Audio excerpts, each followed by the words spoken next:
안녕하세요. 예수비전 선결기 안현 목사입니다. 이재명 여권 대선 후보는 진짜 위험한 사람이죠. 형수에게 그렇게 쌍욕을 해야 되는 사람. 전과 사범이라고 네티즌들이 많이 비판을 하고 있죠. 국가 재정을 마음대로 퍼주려고 하는 사람. 국가 재정 파산낼 사람이죠. 베네수엘라 꼴 만들 사람이죠. 사회주의 사상에 가득한 사람. 이런 사람이 대통령이 된다? 그럼 대한민국은 이제 끝나는 겁니다. 지금 문재인 정권 나라를 최악으로 몰아넣었죠. 국가 경제를 밑바닥으로 굴러 떨어지게 만들었고 외교를 추락시켰고 하여튼 대한민국을 한 번도 경험해 보지 못한 나라를 만들었는데 이 차원을 훨씬 넘어서게 만들 사람이 이재명입니다. 이 사람이 아프가니스탄 난민에 대해서 글을 썼더라고요. 감성 발휘를 상당히 잘했어요. 한번 들어보세요. 아프가니스탄 여성 난민들에 대한 연대의 마음을 전합니다. 철조망 너머로 건네지는 아이의 사진을 보았습니다. 멀리 중동 지역에서 들려오는 소식들이 안타깝습니다. 무력에 동원된 사회 혼란이 가중되면 여성, 아이들과 같은 사회적 약자들이 가장 먼저 희생이 됩니다. 지금 이 시각에도 아프가니스탄의 많은 여성들이 두려움에 떨고 있습니다. 여성이 모델로 등장한 광고 포스터가 제거되거나 페인트로 더 씌워졌다고 합니다. 전신을 가리는 의상을 입지 않았다는 이유로 폭력에 노출되고 심지어 살해당했다는 소식도 들려옵니다. 나는 살아남는다면 수백만 소녀를 위해 싸울 것이라는 아프간 최초의 여성 장관 링게나 하마디의 절규와 같은 외침에 숙연해집니다. 난민 문제도 국제적인 숙제가 되고 있습니다. 아프가니스탄을 빠져나가기 위해 공항으로 몰려든 사람들의 목숨을 건 탈출 러시가 이루어지고 있습니다.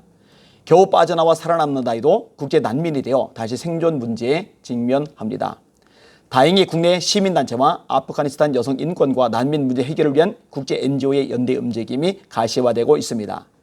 국제관계 속에서 펼쳐지는 외교적 노력과 국경을 넘어선 시민사회의 행동이 세계 평화와 보편적 인권 보호라는 크고 튼튼한 울타리를 만들어내면 좋겠습니다.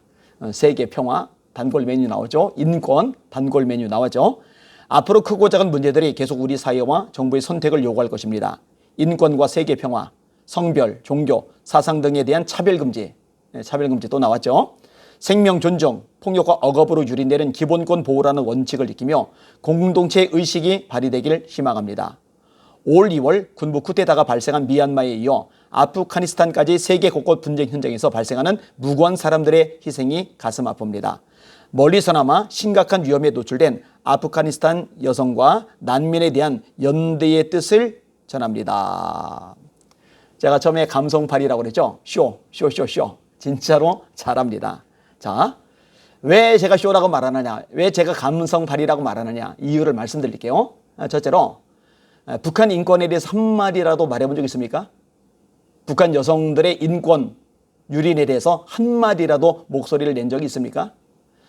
북한 여성들 강제로 낙태당하는 실상들, 이거 국제사회에 이미 널리 알려졌죠. 이거 모를 사람이 아닙니다. 압니다. 그런데 단 한 번도 그 부분에 대해서 이야기를 끄집어내지 않았어요. 아프가니스탄 여성이 자기 아들을 철조망 너머로 보내는 것은 가슴이 아프고 북한 여성이 강제로 낙태를 당하는 것은 가슴이 아프지 않습니까? 이동의 자유도 표현의 자유도 종교의 자유도 다 빼앗긴 채 절규하는 북한 백성들의 고통은 아무렇지 않은 겁니까? 말이 되지를 않는 겁니다. 둘째로 북한만이 아니에요. 북한에서 도대체가 살 수 없어서 탈북한 사람들이 있어요. 특별히 탈북한 여성들 할 일이 없죠. 중국에서 잡혀가지고 고통을 많이 겪죠.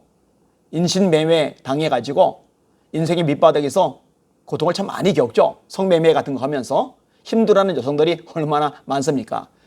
그리고 잡혀 들어가면은요, 살아도 산 게 아닙니다. 죽지 못해 살다가 비참하게 죽는 거죠. 근데 중국이 강제 북송하잖아요. 문재인 정권도 그렇게 했잖아요. 그런데 이 부분에 대해서 한마디라도 끄집어낸 적이 있습니까? 강제 북송에 대해서 그들이 들어가면 죽을 것 뻔한데, 고문당할 것 뻔한데, 인격 유린, 인권 유린, 말살당할 것 뻔한데 이 부분에 대해서 한 번이라도 이야기해 본 적이 있냐고요. 아니, 가까운 저 북한 땅에서 일어나는 인권 유린은 입 다물고 있으면서 멀리 떨어진 아랍의 인권 운운을 합니까? 비겁한 거예요. 세 번째로 아프가니스탄이 이렇게 비참해진 가장 큰 요인 중에 하나가 미군 철수입니다. 미군이 철수하자마자 탈레반이 점령을 해서 상황을 이토록 악화시켜 놓은 거죠. 뭐 여성 인권 존중하겠다 이런 거 짓밟고 있는 거죠. 기독교인들 찾아지는 대로 살해시키고 있는 거죠. 처형시키고 있는 거죠. 아주 끔찍한 독재사회, 통제사회, 그런 사회가 되어버렸어요. 이런 상황에서 대한민국 땅에서 미군 철수 부르짖는 사람들하고 똑같은 소리를 내는 게 이재명 지사잖아요. 뭔 할 말이 그렇게 많은지 모르겠어요. 네 번째로 아프간 정규군, 정부 군인이 30만입니다. 탈레반은요? 그럼 60만 됐나? 한 90만 됐나? 아니요. 겨우 7만입니다. 그럼 무기는? 탈레반이 신식 무기로 무장을 굉장히 잘했나? 중국 덕분에? 아니죠. 아프가니스탄 정부군이 훨씬 더 무기가 뛰어납니다. 왜냐하면 미국이 지원을 해줬기 때문입니다. 그런데 7만을 가지고 쳐들어온 이 탈레반 군인의 무장한 아프간 정부군이 더 좋은 무기로 무장한 더 많은 군대의 정부군이 속수무책으로 무너졌어요. 그만큼 국방이 엉망진창이었다는 거죠. 지금 대한민국의 국방이 엉망진창입니다. 지금 뭐 육군, 뭐 공군 할 것 없이 온갖 성추문들이 불거져 나오죠. 군인들 핸드폰 들고 들어가게 해가지고 막 찍어서 유출되는 것들, 부모들이 상관에게 전화해서 항의하는 것들, 세상에 말도 안 되는 일들이 발생을 하고 있어요. 이게 당나라 군대죠. 이래가지고 제대로 싸우겠어요? 북한은요, 뭐 철저하게 싸울 준비하고 있잖아요.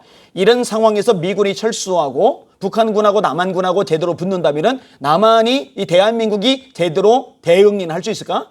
걱정이 심히 듭니다. 근데 이런 부분에 대해서 문재인 정권의 실정 지적을 한 적이 한 번이라도 있는요? 없죠. 한 번도 없죠. 이런 사람이 대통령이 되면 대한민국 끝나는 겁니다. 이 방송을 듣는 여러분들 속지 마시고 잘 분별하시고 주변에 널리 알려주시길 바랍니다. 이 좌파들이 감성팔이 쇼쇼쇼쇼 평화, 뭐 인권, 뭐 좋은 말 다 갖다 쓰잖아요. 그죠? 이런 말이 속아 넘어가지 마시기를 바랍니다. 우리 대한민국 사회주의 국가로 가면 절대 안 됩니다. 우리 대한민국 미군 철수하면 절대로 안 됩니다. 우리 대한민국 지금 온갖 악법들이 만들어지고 있어요. 오늘은 언론중재법까지. 이런 대한민국 뒤집어 엎어야 됩니다. 정권 교체 반드시 내년에 이뤄내야 됩니다. 현 정권이 또다시 권력을 잡도록 만들어서는 절대로 안 됩니다. 이 일을 위해서 함께 기도해 주시고 마음을 모아주시고 싸워주시기를 주님의 이름으로 부탁을 드립니다. 주님 바라봅시다. 주님 의지합시다. 그리고 더 힘을 냅시다. 절대로 낙심하거나 풀죽어 있지는 맙시다. 하나님 살아계시고 역사, 만물, 세상 이 나라의 진짜 주인은 오직 하나님 뿐이십니다. 그 하나님만 더 철저하게 의지합시다. 할렐루야.